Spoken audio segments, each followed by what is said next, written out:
प्रिय मित्रों, नमस्कार। सत्यवचन कार्यक्रम की एक और कड़ी में आपका हार्दिक स्वागत है। इस कार्यक्रम के माध्यम से हम इन दिनों जीवन के कठिन पलों के बारे में बाइबल आधारित अध्ययन कर रहे हैं कि परमेश्वर आपके जीवन के प्रति कैसी रुचि रखता है और हमारे जीवन से या आपके जीवन से वह क्या चाहता है। इसे समझने के लिए हम अय्यूब के जीवन से अति कठिन समय का मूल्यांकन कर रहे हैं। जब जीवन में सब ठीक रहता है तो हम अक्सर परमेश्वर को नहीं जान पाते हैं या उसका तिरस्कार करते हैं, बल्कि उसकी आवश्यकता ही हमें दिखाई नहीं देती है। जबकि अय्यूब हमारे समान व्यक्ति नहीं था, फिर भी जीवन के अति कठिन समय का सामना कर रहा था और ये बाइबल में अंकित है ताकि हम जान सकें कि हमें जीवन में किस स्तर के जीवन का निर्माण करना चाहिए ताकि अनंत विनाश से हम बच सकें। परमेश्वर के बारे में वही सही सलाह दे सकता है जो परमेश्वर से प्रेम करता है या जो परमेश्वर को जानता है। लेकिन आज के अध्ययन में हम उन लोगों को देखेंगे जो परमेश्वर के बारे में जानते नहीं थे, पर वे उसके बारे में चर्चा कर रहे थे।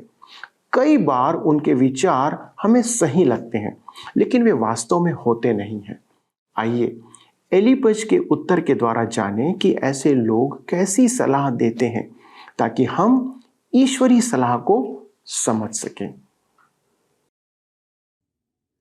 मेरे मित्रों, हम सब इन दिनों अय्यूब की पुस्तक से अध्ययन कर रहे हैं। पिछले अध्ययन में हमने देखा कि 3 सत्र में उसके मित्रों ने उससे बातचीत की।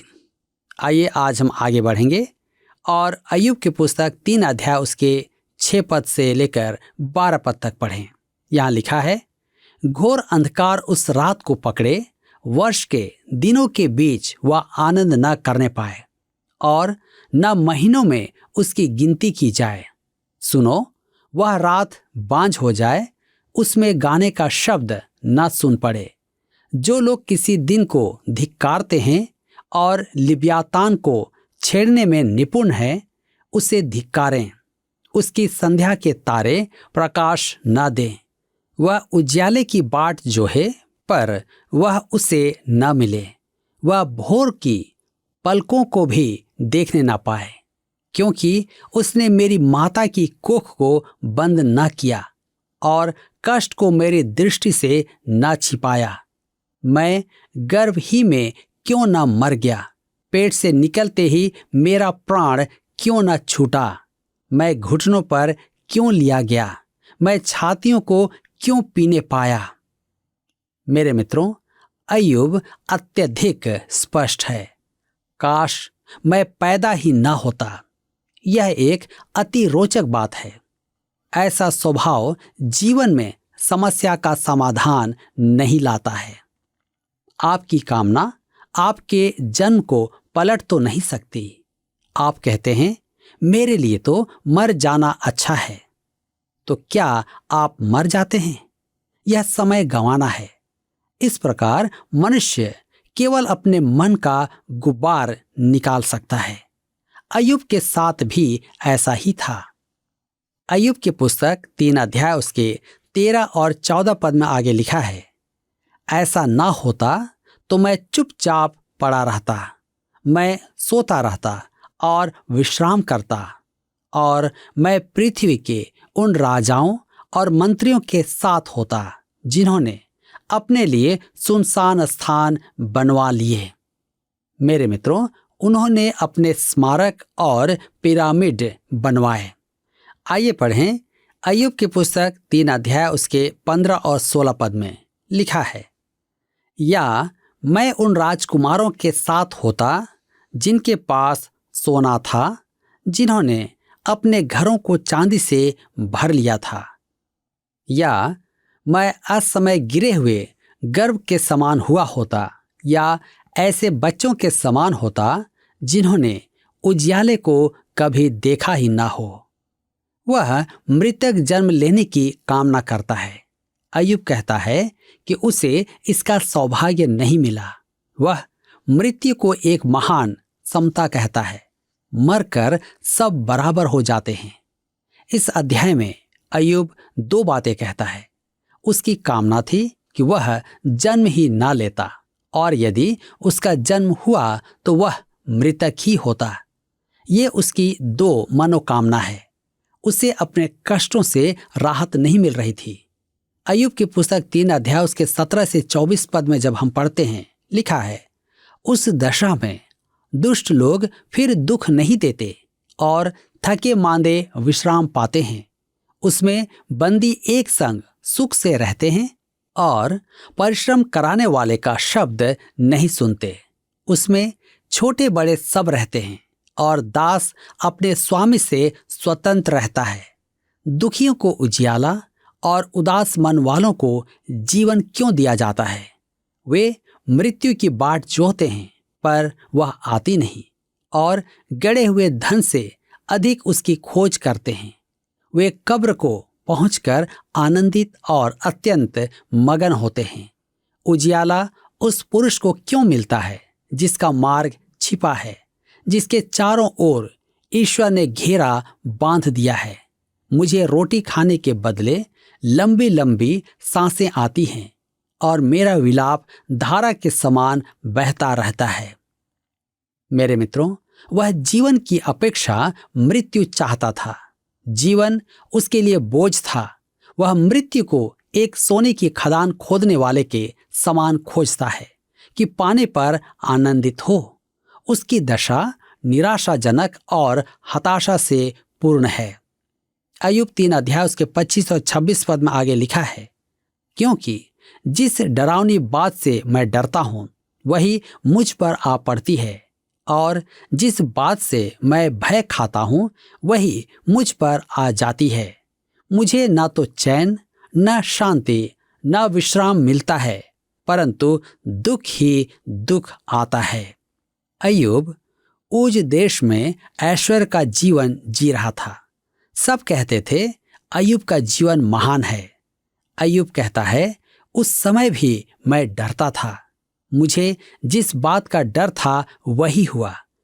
उसकी समृद्धि में भी जीवन की अनिश्चितता के कारण उसकी शांति भंग थी। मेरे विचार में आज भी अनेकों को यही भय है। वे डरते हैं कि कुछ भयंकर बात ना हो जाए। हमारी समस्या है कि हम मुक्तिदाता की अपेक्षा अपने सुरक्षा कवच पर भरोसा करते हैं।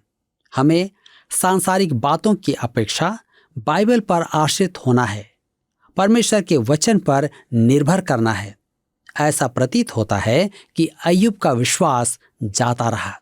नहीं, यह जीवन की गहराई में कड़वाहट का अनुभव पाने वाले मनुष्य की शिकायत है। कड़वाहट है। वह समझ ही नहीं पा रहा था कि उस पर कष्ट क्यों आए। उसके मित्र वहां बैठे हैं और वह अकेले ही शिकायत कर रहा है।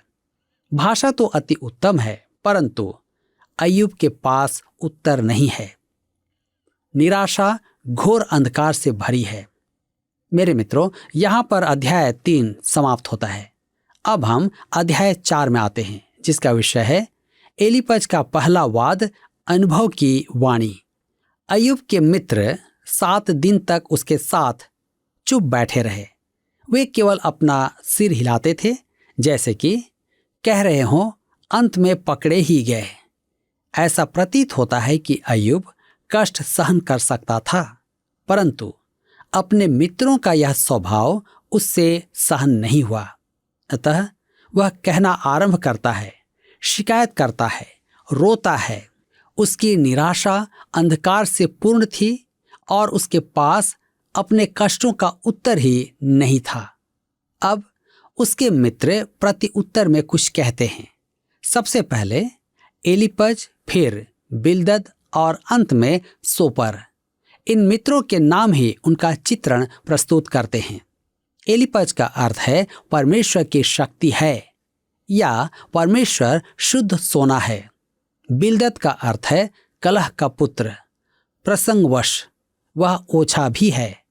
वह अपने आचार विचार में गंवारो, मुंहफट और निर्दयी है।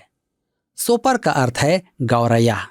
वह चमकता है, उसकी जीभ घटिया है और वह अय्यूब पर भयंकर लाछन लगाता है। उनका वार्तालाप वास्तव में वाद विवाद प्रतियोगिता था। अय्यूब के मित्र उस पर दोष लगाते हैं और वह अपना बचाव करता है। इसे हम बौद्धिक खेल कहते हैं। उस युग में ऐसा होना आम बात थी। आज मनुष्य खेल देखने जाता है जहां शारीरिक क्षमता का प्रदर्शन होता है। उस युग में बौद्धिक प्रतियोगिता होती थी। मेरे विचार में उनके वाद विवाद के समय भीड़ एकत्र हो गई होगी कि देखें क्या हो रहा है। हम सोचते हैं कि उस युग के लोग सभ्य नहीं थे, परंतु वे बौद्धिक बातों पर बल देते थे। हम अपने आप को बुद्धिमान और विकसित मानते हैं, परंतु हम केवल शारीरिक क्षमता पर ही ध्यान देते हैं। हम इन प्राचीन लोगों से अधिक विकसित नहीं हैं जैसा हम सोचते हैं। अय्यूब ने शिकायत करना आरंभ किया। वह ऐसी घोर निराशा में था कि मनुष्य शायद ही कभी ऐसा निराश हुआ हो। शैतान ने उससे सब कुछ छीन लिया था। उसके पास कुछ नहीं था, न ही आश्रय के लिए स्थान। उस समय परमेश्वर भी उससे बहुत दूर प्रतीत हो रहा था। एलीपज पहला मित्र था जो अपने विचार प्रकट करता है। वह अनुभव की बात करता है। वह एक असाधारण मनुष्य था और वह एक अद्भुत एवं रहस्यमय अनुभव सुनाता है। वह जो देखने में तो उसकी हर एक बात पर निर्भर है। उसे अद्भुत दर्शन प्राप्त हुए हैं और उसने वे बातें सुनी हैं जो किसी ने कभी नहीं सुनी। अय्यूब की पुस्तक 4 अध्याय उसके 1 और 2 पद में लिखा है, तब तेमानी एलीपज ने कहा, यदि कोई तुझसे कुछ कहने लगे तो क्या तुझे बुरा लगेगा? परंतु बोले बिना कौन रह सकता है?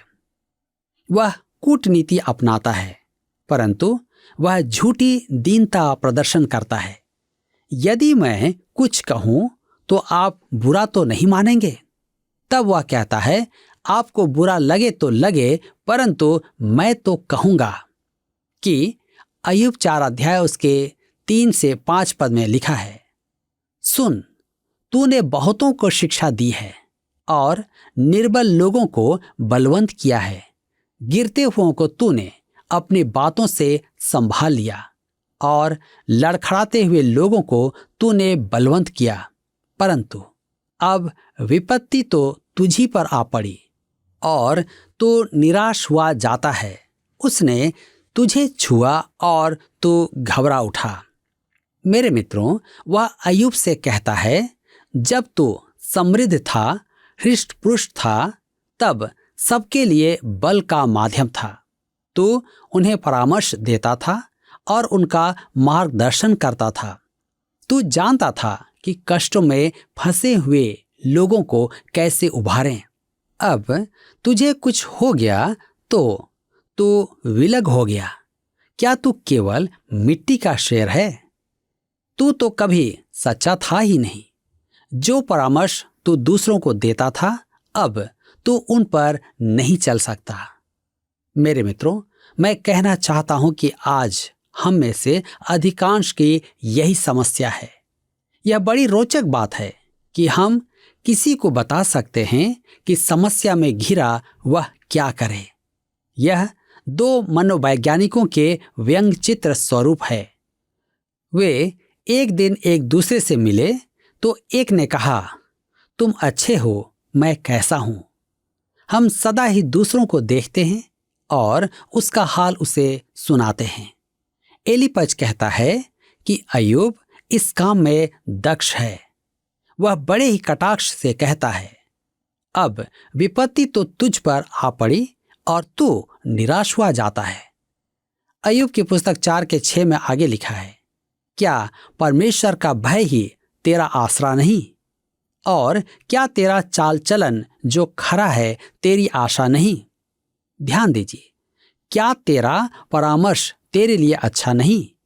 उससे अंधों को तो लाभ हुआ, तुझे भी होना चाहिए। अब एलीपज बड़ी दीनता से अय्यूब पर लाछन लगाता है। हम देखेंगे कि अय्यूब के अन्य दो मित्र मुंहफट और अभद्र हैं, विशेष करके सोपर। अय्यूब 4 अध्याय के 7 पद में आगे लिखा है, क्या तुझे मालूम है कि कोई निर्दोष भी कभी नष्ट हुआ है, या कहीं सज्जन भी काट डाले गए? वह अय्यूब से कहता है कि उसमें कहीं न कहीं दोष अवश्य है, अन्यथा उसके साथ ऐसा नहीं होता। उसके जीवन में गंभीर अपराध है, वह उसे छिपा रहा है, यह उसका कहना था। वह अय्यूब पर लाछन लगा रहा था जो सच नहीं था। मैं इस पद का संदर्भ आज भी सुनता हूं और इसका सही अर्थ नहीं निकाला जाता है। मेरे मित्रों, हम तो जानते हैं कि अय्यूब पर लगाया गया यह दोष गलत था, क्योंकि हमें पुस्तक के आरंभ में स्वर्ग का दृश्य दिखाया गया है। अतः हम अय्यूब और उसके चरित्र को समझते हैं। उसके मित्र अभागे ढाढ़स बंधाने वाले थे, क्योंकि वे परमेश्वर को नहीं समझते थे। वे तो अय्यूब को भी नहीं समझते थे, वे स्वयं को भी नहीं समझते थे। आज अनेक जन आत्मिक विषयों पर चर्चा करना चाहते हैं, जबकि वे इस योग्य नहीं हैं। स्पष्ट कहूं तो यह एक कारण है कि मैं किसी को परामर्श देने में संकोच करता हूं। मेरा अपना विचार यह है कि यदि कोई परमेश्वर की संतान है तो जब तक विषय तकनीकी, थियोलॉजिकल या शारीरिक विषय ना हो, तब तक परमेश्वर और उसके आत्मा को ही समाधान खोजने दिया जाए तो अच्छा है। हमें किसी तीसरे मनुष्य के पास जाने की आवश्यकता नहीं है, क्योंकि अंततः हमारे पास परमेश्वर की उपस्थिति में एक मध्यस्थ है। अय्यूब एक मध्यस्थ की पुकार कर रहा था और हमारे पास एक मध्यस्थ पहले से ही है। पहला तीमुथियुस 2 अध्याय के 5 पद में पौलुस कहता है कि परमेश्वर एक है और परमेश्वर और मनुष्य के बीच भी एक बिचवई है, अर्थात मसीह यीशु जो मनुष्य है। वही है जिसके पास विश्वासियों को जाना चाहिए, अपेक्षा कि किसी पास्टर या मनोवैज्ञानिक के पास जाएं। यदि समस्या शारीरिक है तो डॉक्टर के पास जाएं, परंतु साथ ही परमेश्वर को भी अवश्य पुकारें।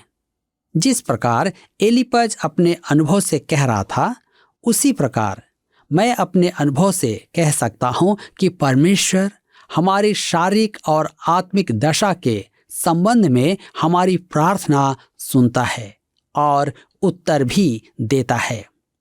मेरे प्रियो, यह देखना वास्तव में अनोखा है कि अय्यूब की कहानी पूरी होने से पूर्व ही परमेश्वर उसके साथ किस रीति से व्यवहार करता है। एलीपज अय्यूब के लिए अधिक सहायक सिद्ध नहीं हुआ। अय्यूब की पुस्तक 4 अध्याय के 8 पद में लिखा है, मेरे देखने में तो जो पाप को जोतते और दुख बोते हैं वही उसको काटते हैं। ध्यान दीजिए, एलीपज एक ऊंचाई से कह रहा था। वह अय्यूब को तुच्छ समझ रहा था। वह कह रहा था कि उसके जीवन में कुछ तो है जो वह छिपा रहा है। जो वह छिपा रहा था, उसकी समझ में अय्यूब ने जो बोया वही काट रहा है। अय्यूब की पुस्तक 4 अध्याय के 9 पद में लिखा है, वे परमेश्वर के श्वास से नष्ट होते और उसके क्रोध के झोंके से भस्म होते हैं। वह गलत था। परमेश्वर अपनी संतान की ताड़ना तो करता है, परंतु उन्हें नष्ट नहीं करता। एलीपज हम में से अधिकांश जनों के समान था, जो राय देना जानते हैं। हम किसी को अति सुंदर शब्दों में बता सकते हैं कि किसी काम को अच्छी तरह कैसे किया जाए, परंतु हमने जो कहा वह आवश्यक नहीं कि सही हो। अय्यूब 4 अध्याय उसके 10 और 11 पद में लिखा है, सिंह का गरजना और हिंसक सिंह का दहाड़ना बंद हो जाता है और जवान सिंहों के दांत तोड़े जाते हैं। शिकार न पाकर बलवान सिंह भी मर जाता है और सिंहनी के बच्चे तितर बितर हो जाते हैं। वह कह रहा है कि बुराई के बीज बोने वाले बुराई ही काटेंगे। वे दांत टूटे जवान सिंह और शिकार करने में असमर्थ बूढ़े सिंहों के समान नाश हो जाएंगे। अब एलीपज कहेगा कि यह उसने दर्शन में देखा है। वह अपना दर्शन सुनाकर वास्तव में आपके रोंगटे खड़े कर देता है। अय्यूब 4:12 में लिखा है, एक बात चुपके से मेरे पास पहुंचाई गई और उसकी कुछ भनक मेरे कान में पड़ी। निकट आ और कान लगाकर सुन, चूकना मत। अय्यूब 4 उसके 13 और 14 पद में लिखा है, रात के स्वप्नों की चिंताओं के बीच जब मनुष्य गहरी निद्रा में रहते हैं, मुझे ऐसी थरथराहट और कपकपी लगी कि मेरी सब हड्डियां तक हिल उठी। क्या यह रहस्य नहीं लगता? क्या यह खून सुखाने वाली बात नहीं है? उसका दर्शन रात के अंधकार में था। अय्यूब 4 उसके 15 और 16 में कहता है, तब एक आत्मा मेरे सामने से होकर चली और मेरी देह के रोएं खड़े हो गए। वह चुपचाप ठहर गई और मैं उसकी आकृति को पहचान न सका, परंतु मेरी आंखों के सामने कोई रूप था। पहले सन्नाटा छाया रहा, फिर मुझे एक शब्द सुनाई पड़ा। मेरे मित्रों, एलीपज की कहानी कैसी डरावनी है। उसकी बात ऐसी है जैसी किसी ने कभी नहीं सुनी। यह बात कोई जानता भी नहीं था, क्योंकि यह उसका दर्शन था। अंधकार में एक आत्मा उसके पास से निकली। उसने क्या कहा? मेरे मित्रों, इस बात को हमें समझने की आवश्यकता है कि आज हमारे मित्र किस प्रकार के मित्र हैं। पिछले प्रश्न का उत्तर है डी, गणित।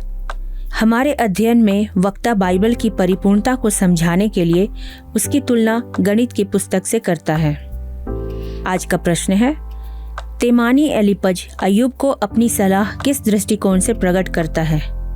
ए, वैज्ञानिक, बी, सामाजिक, सी, अनुभव, डी, आत्मिक।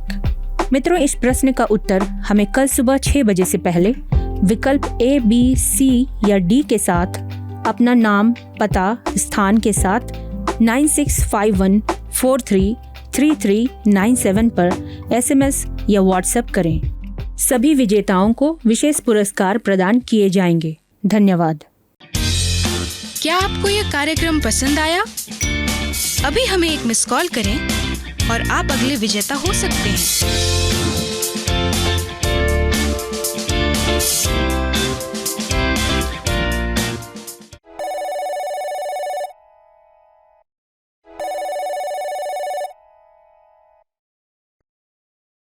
दोस्तों, आपने आज सुना और देखा कि अय्यूब अपने जन्म के दिन को कोसता है।